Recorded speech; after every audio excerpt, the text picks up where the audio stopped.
is exploding in this country. And I predict in maybe 30 years, they'll be the majority population.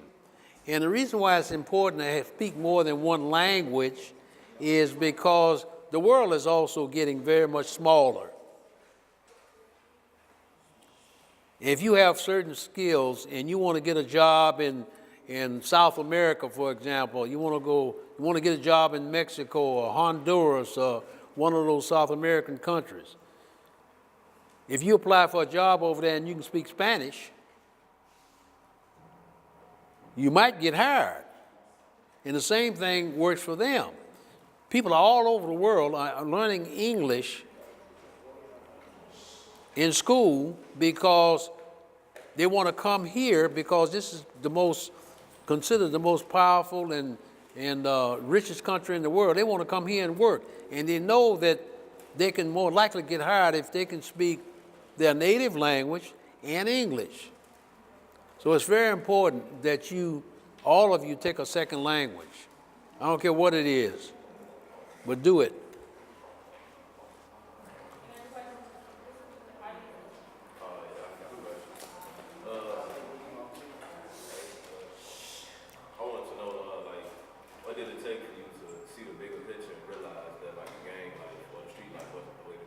That's a good question. You're a very perceptive young man. When I first became a policeman, the only thing I wanted to do is put people in jail because that would make me somebody among the other police officers. Back then, the yardstick, like I said, everybody wants to be recognized for something. If you're a police officer, well, the more people you arrest, the more successful you are thought to be. So I did that for a long time. But over time, especially after I became a homicide detective and I investigated so many gang murders and all of that, it started to dawn on me, why is it that just this certain population of people always getting killed going to the penitentiary? Why is it I'm putting the same people in the penitentiary all the time? Not the same individual people, but the same people, the people that have the same profile. Broken home, dropped out of school, running in gangs. That was almost every time I put somebody in the penitentiary for killing somebody, that would be their background. So over time, especially as I got older, it seemed to me that there's something wrong in a country as powerful as the United States of America, and we have this same thing going on all the time with a certain population of our people. There's something wrong with that. So I started to think about, why is it so? And that's why it finally dawned on me, it's a matter of education.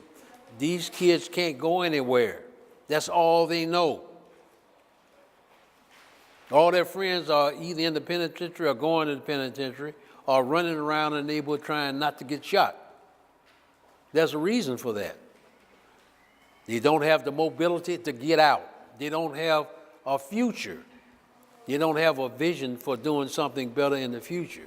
And this program that I talked about where we bring the kids to the campus, our motto is, show me your friends and I'll show you your future. In other words, if you run around with gangbangers, I know what your future is going to be. Does that answer your question? Yeah. One last question. If you can go back and just do something that you didn't do, what would it be? If I did what? If you can go back and do something you didn't do, what would it be? Do something different? Do something you didn't do, like... I didn't do? Learn a second language. Now I can understand a little bit of Spanish, just a little bit. Is there anyone in this room that speaks a second language other than English? I mean really fluently, can speak it now. A little bit of what? Arabic? Are you taking Arabic in school? You took it.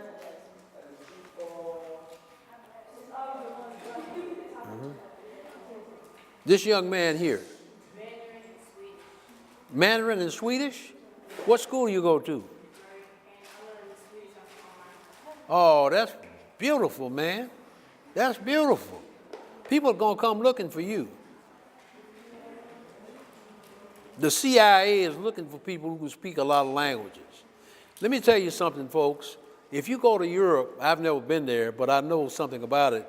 You go to Europe, people speaking 2 and 3 languages is common. It's very common. You can't get a job in a hotel as a busboy or waiter or whatever in a hotel unless you speak more than one language. We're the only country that's so arrogant about one language. You got to speak English. But that's changing. And I admire a young man like you or any of you who decide, I'm going to learn a second language. And believe it or not, at age 85, I'm still going to learn Spanish, hopefully before I leave here. I haven't mastered it yet, but I'm still working on it. Yes, ma'am.